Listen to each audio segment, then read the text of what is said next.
नमस्कार दोस्तों, स्वागत है आपका स्टडी फॉर सिविल सर्विसेज में। वीडियो को पूरा देखिए। कोई भी आपका फीडबैक है, कोई सजेशन है, तुरंत वीडियो में कमेंट करके जरूर बताइए। अच्छा लगे तो वीडियो लाइक जरूर कर लीजिए और ऐसे वीडियो लगातार फ्री में पाने के लिए चैनल को तुरंत सब्सक्राइब कर लीजिए और बेल आइकन को जरूर टैप कर लीजिए ताकि आगे भी सारे वीडियो आपको मिलते रहे। यूट्यूब में फॉलो करते हैं तो प्लीज ये वाला फ्री टेलीग्राम चैनल जरूर ज्वाइन करिएगा। सारे नोटिफिकेशन, सारे अपडेट यहीं पे आते हैं, ध्यान रखिएगा। स्टडी फॉर सिविल सर्विसेज का कोई भी पेड ग्रुप अगर आपको ज्वाइन करना है तो सिर्फ 8564809606097423860455 यही नंबर है हमारे, सिर्फ जहां पे कॉल या व्हाट्सएप कर सकते हैं।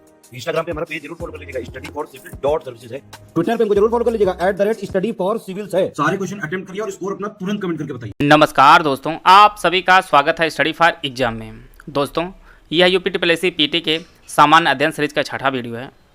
वीडियो शुरू करने से पहले आपको बताना चाहता हूँ, यूपीटीपीएससी पीटी सहित हमारे कई पेड ग्रुप चलते हैं। अगर आप इन पेड ग्रुप को लेना चाहते हैं तो दिए गए नंबर पर कॉल कर जानकारी प्राप्त कर सकते हैं। तो दोस्तों, देखते हैं पहला प्रश्न लोग। पहले व्यक्तिगत सत्याग्रही कौन थे? महात्मा गांधी, विनोबा भावे, जवाहरलाल नेहरू या रविन्द्रनाथ टैगोर? तो इसका जो सही आंसर है वो ऑप्शन बी, विनोबा भावे पहले व्यक्तिगत सत्याग्रही थे। आपकी परीक्षा में प्रश्न इस प्रकार से पूछा सकता है कि व्यक्तिगत सत्याग्रह जो है किसने शुरू किया था? यह जो सत्याग्रह है यह महात्मा गांधी ने 1940 में शुरू किया गया था। 1940 में महात्मा गांधी ने शुरू किया था और पहले व्यक्तिगत सत्याग्रही विनोबा भावे चुने जाते हैं। और प्रश्न आपकी परीक्षा में इस प्रकार से पूछा सकता है कि दूसरे कौन चुने गए थे व्यक्तिगत सत्याग्रही? तो वह आपके जवाहरलाल नेहरू दूसरे व्यक्तिगत सत्याग्रही चुने गए थे। इसे महात्मा गांधी ने 1940 में अंग्रेजी सत्ता के विरोध में इसे शुरू किया था। इसका जो ऑप्शन बी है वह सही है। आते हैं अगला प्रश्न लोग। निम्नलिखित में से किसका कार्यकाल सर्वाधिक था? Lord Linlithgow, Lord Canning, Lord Irwin या लॉर्ड बेंटिंग? तो इसका जो सही आंसर है वो ऑप्शन ए, लॉर्ड लिनलिथगो का जो कार्यकाल था वह सर्वाधिक था गवर्नर जनरलों में। और इसका जो कार्यकाल था वह 1936 से लेकर 1943 तक इसका कार्यकाल था। लेखपाल की परीक्षा में इससे रिलेटेड एक प्रश्न आया था। इसका जो ऑप्शन ए है वह सही है। आते हैं अगला प्रश्न लोग। भारत में ऊर्जा का प्रमुख स्रोत क्या है? सौर ऊर्जा, जल ऊर्जा, तापीय ऊर्जा या आणविक ऊर्जा? तो इसका जो सही आंसर है, भारत में ऊर्जा का जो प्रमुख स्रोत है वह आपका तापीय ऊर्जा है। और यह आपकी तापीय ऊर्जा या कोयला से, गैस से, डीजल आदि से जो है उत्पन्न की जाती है। इसका जो ऑप्शन सी है वह सही है। आरबीआई का राष्ट्रीयकरण कब हुआ था? 1935, 1949, 1947 या 1950? तो आरबीआई जो राष्ट्रीयकरण है वह 1949 को हुआ था। अगर यह प्रश्न इस प्रकार से पूछता है कि आरबीआई की स्थापना कब हुई है तो वह 1 अप्रैल 1935 में आरबीआई की स्थापना हुई थी। और इसका जो राष्ट्रीयकरण है वह 1949 को इसका राष्ट्रीयकरण हुआ था। पहले जो इसका मुख्यालय हुआ करता था वह कोलकाता में इसका मुख्यालय हुआ करता था, लेकिन वर्तमान में ये आपके मुंबई में है। मुंबई में आरबीआई का मुख्यालय है। आरबीआई में 1 गवर्नर होते हैं और 4 जो है उप गवर्नर होते हैं। और वर्तमान में शक्तिकांत दास जी आरबीआई के 25वें गवर्नर हैं। शक्तिकांत दास आरबीआई के 25वें गवर्नर हैं। आते हैं अगला प्रश्न लोग। पंचायती राज संस्था का कार्यकाल कितना होता है? 2 वर्ष, 3 वर्ष, 4 वर्ष या 5 वर्ष? तो इसका जो सही आंसर है वो ऑप्शन डी, पंचायती राज संस्था का जो कार्यकाल होता है वह कुल 5 वर्ष होता है। और पंचायती राज व्यवस्था जो है वह कुल 3 स्तरों पर लागू होती है। एक होता है ग्राम स्तर, दूसरा होता है ब्लॉक स्तर और तीसरा होता है आपका जिला स्तर। इसका जो ऑप्शन डी है वह सही है। आते हैं अगला प्रश्न लोग। भारत में सिंधु सभ्यता का सबसे बड़ा स्थल कौन सा है? मोहनजोदड़ो, कालीबंगा, राखीगढ़ी या लोथल? यह प्रश्न कई लोग गलत भी कर सकते हैं क्योंकि यह प्रश्न पूछा गया भारत में। और अगर यह प्रश्न इस प्रकार ना पूछा जाता कि सिर्फ प्रश्न यह पूछा जाता कि सिंधु सभ्यता का सबसे बड़ा जो स्थल है वह आपका तुरंत आंसर जो है वह मोहनजोदड़ो हो जाता। परंतु यहाँ पे भारत पूछा गया है, इसलिए जो इसका आंसर आपका हो जाएगा वो आपका राखीगढ़ी हो जाएगा। यह राखीगढ़ी जो है यह भारत का सिंधु सभ्यता का सबसे बड़ा स्थल है। अगर ओवरऑल पूछा जाए सिंधु सभ्यता का सबसे बड़ा स्थल वो आपका मोहनजोदड़ो है, लेकिन यह आपके पाकिस्तान में वर्तमान में है। तो इसलिए जो इसका आंसर हो जाएगा वह आपका राखीगढ़ी हो जाएगा। और राखीगढ़ी आपके हरियाणा में है, मोहनजोदड़ो आपके पाकिस्तान में है, कालीबंगा आपके राजस्थान में है, राजस्थान में कालीबंगा है, और लोथल आपका गुजरात में है। और लोथल एक बंदरगाह था और यह आपके भोगवा नदी पर स्थित है। इसका जो सही आंसर हो जाएगा वो आपका राखीगढ़ी हो जाएगा। आते हैं अगला प्रश्न लोग। महाभारत का युद्ध कितने दिनों तक चला था? 15, 18, 16 या 20? तो इसका जो सही आंसर है वो कुल टोटल 18 दिन तक चला था महाभारत का युद्ध। और जैसा कि आप लोग जानते हैं कि महाभारत का युद्ध है यह पांडवों और कौरवों के मध्य लड़ा गया था और यह कुल 18 दिनों तक चला था। इसका जो ऑप्शन बी है वह सही है। आए थे अगला प्रश्न लोग, आगरा के किले का निर्माण किसने करवाया था? अकबर, बाबर, शाहजहां या हुमायूं? तो इसका जो सही आंसर है आगरा के किले का निर्माण अकबर ने करवाया था और यह जो किला है यह यमुना नदी के किनारे स्थित है। यमुना नदी के किनारे आगरे का किला स्थित है और इसे यूनेस्को की विश्व धरोहर में भी शामिल किया गया है। आप लोग कमेंट बॉक्स में बताइएगा कि उत्तर प्रदेश में कुल कितने विश्व धरोहर स्थल हैं, यूपी में कुल कितने विश्व धरोहर स्थल हैं, इसका उत्तर आप लोग कमेंट बॉक्स में बताइएगा और कौन कौन है। आते हैं अगला प्रश्न लोग, मेडागास्कर किस महासागर का सबसे बड़ा द्वीप है? प्रशांत महासागर, हिंद महासागर, आर्कटिक महासागर या इनमें से कोई नहीं? तो इसका जो सही आंसर है वो ऑप्शन बी, हिंद महासागर का सबसे बड़ा जो द्वीप है वह मेडागास्कर है। इसका जो ऑप्शन बी है वह सही है। आइए हम लोग इसे मैप की सहायता से देख लेते हैं। यह अपना प्यारा भारत है जिससे आपको समझ में आसानी होगी। यह अपना भारत है और यह आपका मेडागास्कर है और यह जो है हिंद महासागर है। तो हिंद महासागर में ही मेडागास्कर स्थित है। आते हैं अगला प्रश्न लोग, एंजल झरना किस देश में स्थित है? वेनेजुएला, जाम्बिया, कनाडा या अमेरिका?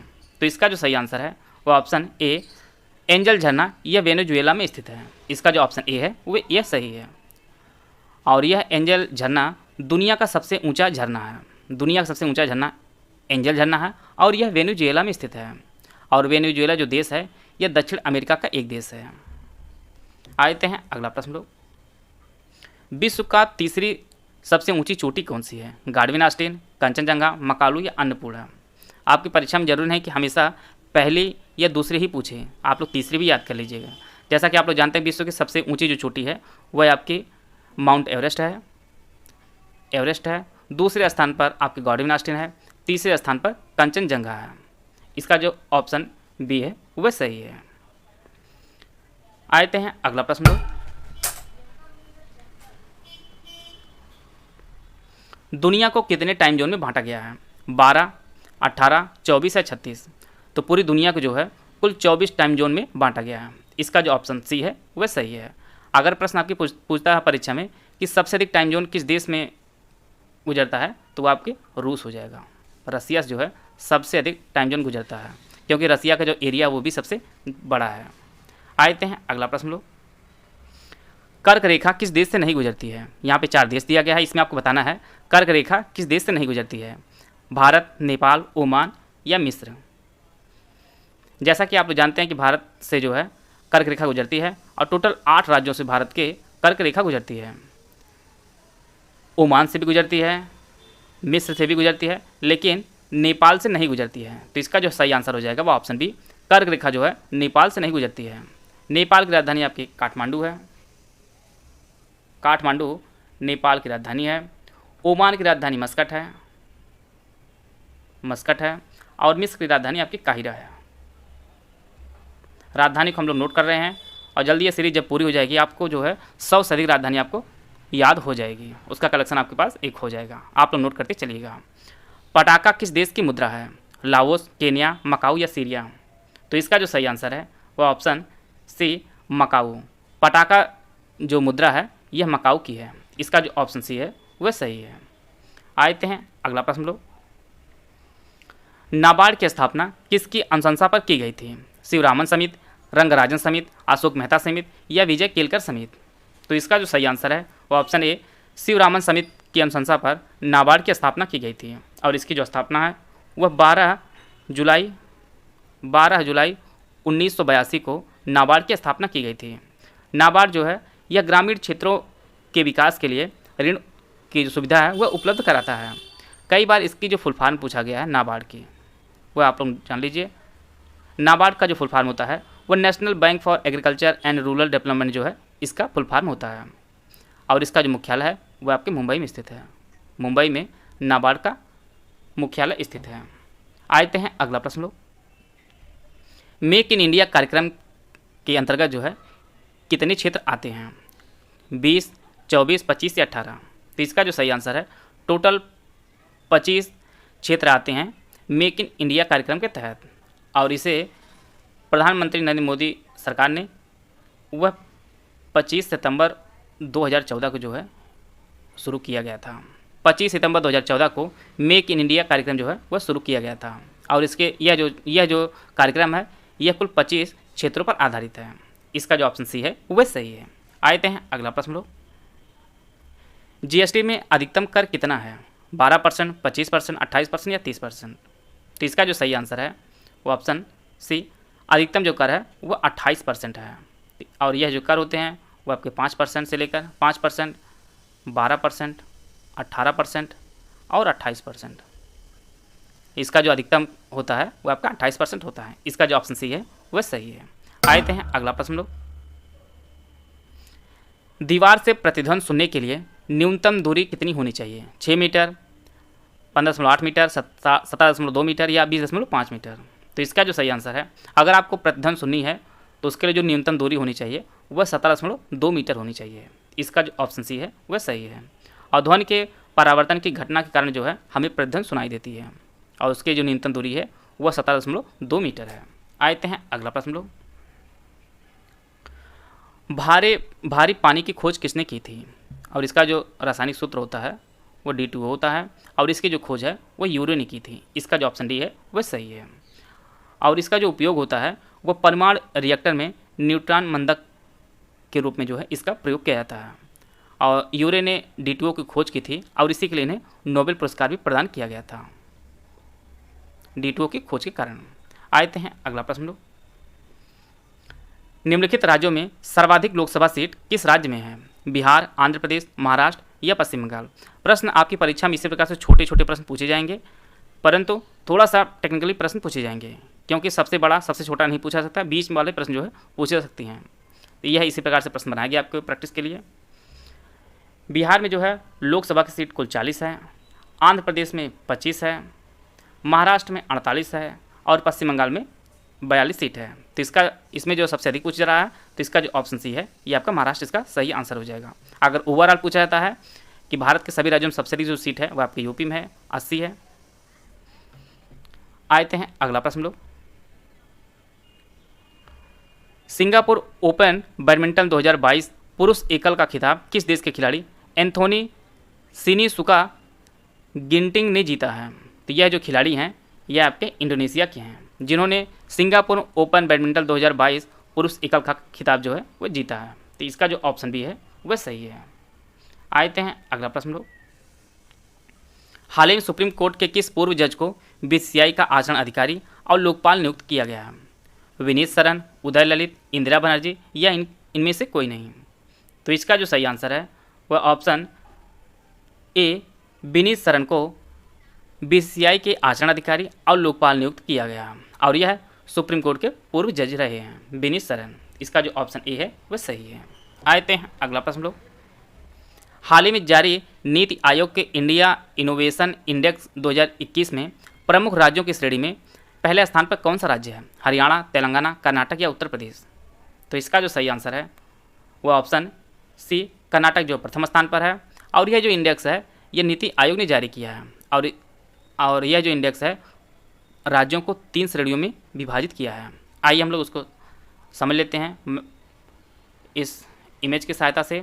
एक जो है पूर्वोत्तर और पहाड़ी क्षेत्र बांटा गया है, दूसरा आपका यूटी और सिटी स्टेट बांटा गया है, और तीसरा आपका मेजर स्टेट बांटा गया है। तो पूर्वोत्तर और पहाड़ी क्षेत्रों में सबसे पहला जो स्थान है वो आपका मणिपुर का है, दूसरे स्थान पर उत्तराखंड है, और तीसरे स्थान पर आपका मेघालय है। यूटी और सिटी स्टेट में प्रथम स्थान पर चंडीगढ़ है, दूसरे स्थान पर दिल्ली है, और तीसरे स्थान पर अंडमान और निकोबार आइसलैंड है। बात करते हैं बड़े राज्यों में, तो प्रथम स्थान पर कर्नाटक है, दूसरे स्थान पर तेलंगाना और तीसरे स्थान पर आपका हरियाणा है। इस प्रकार जो है 3 कैटेगरी बांटी गई थी नीति आयोग के इंडिया इनोवेशन इंडेक्स में। आते हैं अगला प्रश्न लोग, 13वीं पीटर्सबर्ग जलवायु वार्ता 2022 किस देश में आयोजित की गई? इटली, जर्मनी, कनाडा या फ्रांस? तो इसका जो सही आंसर है वह ऑप्शन बी, यह जो वार्ता है ये जर्मनी में आयोजित की गई थी, 13वीं पीटर्सबर्ग जलवायु वार्ता 2022, और इसे जर्मनी और मिस्र ने जो है इसकी अध्यक्षता की थी। आते हैं अगला प्रश्न लोग। 68वें राष्ट्रीय फिल्म पुरस्कारों में सर्वश्रेष्ठ अभिनेत्री का पुरस्कार किसने जीता है? यहाँ पे 4 ऑप्शन दिया गया, आप लोग ऑप्शन पढ़ लीजिए। इसका जो सही आंसर है वह ऑप्शन सी अपर्णा बालमुरली 68वें राष्ट्रीय फिल्म पुरस्कारों में सर्वश्रेष्ठ अभिनेत्री का पुरस्कार जीता है। और इन्होंने जो फिल्म है सुरा राई पोट्रू एक फिल्म है, इसी में इन्होंने काम किया और इसी के लिए इन्हें सर्वश्रेष्ठ अभिनेत्री का अवार्ड भी मिला गया है। आप लोग सर्वश्रेष्ठ अभिनेता के बारे में भी जान लीजिए। सर्वश्रेष्ठ अभिनेता 2 लोगों को संयुक्त रूप से दिया गया है, एक सूर्या को और दूसरे अजय देवगन को। सूर्या भी इसी फिल्म में काम किए हैं, सुरा राई पोट्रू में, और अजय देवगन की एक फिल्म है तानाजी, उन्हीं के लिए उन्हें सर्वश्रेष्ठ अभिनेता का पुरस्कार जो है दिया गया है, तानाजी के लिए। अभिनेत्री अगर प्रश्न पूछता है तो आपका अपर्णा बालमुरली, और अभिनेता प्रश्न पूछता है सर्वश्रेष्ठ तो आपके सूर्या और अजय देवगन इसके सही आंसर होंगे। आते हैं अगला प्रश्न लोग। फिल्म निर्माता केपी कुमारन को जेसी डेनियल अवार्ड 2022 से सम्मानित किया है। आपको बताना है यह किस राज्य का सर्वश्रेष्ठ फिल्म पुरस्कार है, महाराष्ट्र, गोवा, केरल या कर्नाटक। तो इसका जो सही आंसर है वो ऑप्शन सी जेसी डेनियल अवार्ड जो है वह केरल का सर्वश्रेष्ठ फिल्म अवार्ड है। और यह 2022 का जो अवार्ड है वह फिल्म निर्माता केपी कुमारन को दिया गया है। और यह एक मलयालम की जो है फिल्म निर्माता है। और इस पुरस्कार के अंतर्गत 5 लाख रुपए जो है पुरस्कृत राशि दी जाती है। इसका जो ऑप्शन सी है वह सही है। आते हैं अगला प्रश्न लोग। हाल ही में किस संस्था ने काम के दौरान सोशल मीडिया नेटवर्किंग को बढ़ावा देने के लिए वीवा इंगेज प्लेटफॉर्म लॉन्च किया है? गूगल, माइक्रोसॉफ्ट, एप्पल या मेटा। तो इसका जो सही आंसर है वो ऑप्शन बी माइक्रोसॉफ्ट ने शुरू किया है वीवा इंगेज प्लेटफॉर्म। इसके तहत आप पोस्ट डाल सकते हैं, वीडियो बना सकते हैं, बातचीत कर सकते हैं, ये सभी सेक्शन है ये माइक्रोसॉफ्ट ने वीवा इंगेज प्लेटफॉर्म में दिया है। बात करते हैं माइक्रोसॉफ्ट की, तो माइक्रोसॉफ्ट की जो स्थापना है वो बिल गेट्स और पॉल एलन ने की थी 1975 में, माइक्रोसॉफ्ट की स्थापना की थी। और यह जो वीवा इंगेज प्लेटफॉर्म है ये बिल्कुल मेटा जैसे जो फेसबुक पहले नाम से जाना जाता था उसी तरह ये बनाया गया है, जिसे माइक्रोसॉफ्ट ने बनाया है। आते हैं अगला प्रश्न लोग। ऋषभ पंत को किस राज्य का ब्रांड एम्बेसडर नियुक्त किया गया है? असम, उत्तराखंड, केरल या तमिलनाडु। तो इसका जो सही आंसर है वो ऑप्शन बी उत्तराखंड। भारतीय क्रिकेट बल्लेबाज ऋषभ पंत को ब्रांड एम्बेसडर बनाया गया है उत्तराखंड का। आते हैं अगला प्रश्न लोग।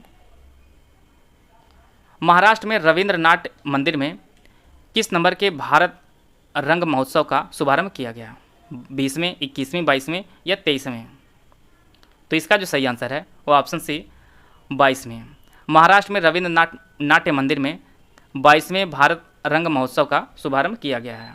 और यह जो महोत्सव पूरे देश में यह 16 जुलाई से लेकर 14 अगस्त तक यह मनाया जा रहा है अन्य राज्यों के शहरों में। और ये शहर आपके हैं ये दिल्ली है, वाराणसी, अमृतसर ये और मुंबई, इन शहरों में भारत रंग महोत्सव मनाया जा रहा है। और इसे राष्ट्रीय नाट्य विद्यालय द्वारा मनाया जा रहा है। और पहली बार भारत रंग महोत्सव 1999 में शुरू किया गया था और यह इसका 22वां संस्करण है 2022 में। आते हैं अगला प्रश्न लोग।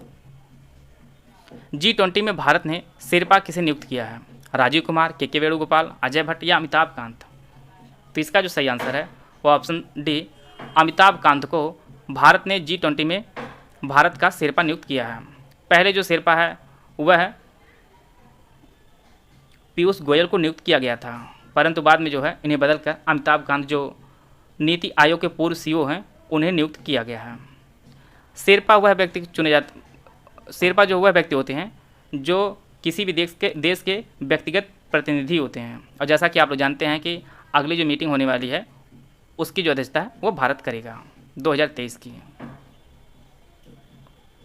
तो आइए हम लोग सभी करंट अफेयर का क्विक रिवीजन कर लेते हैं।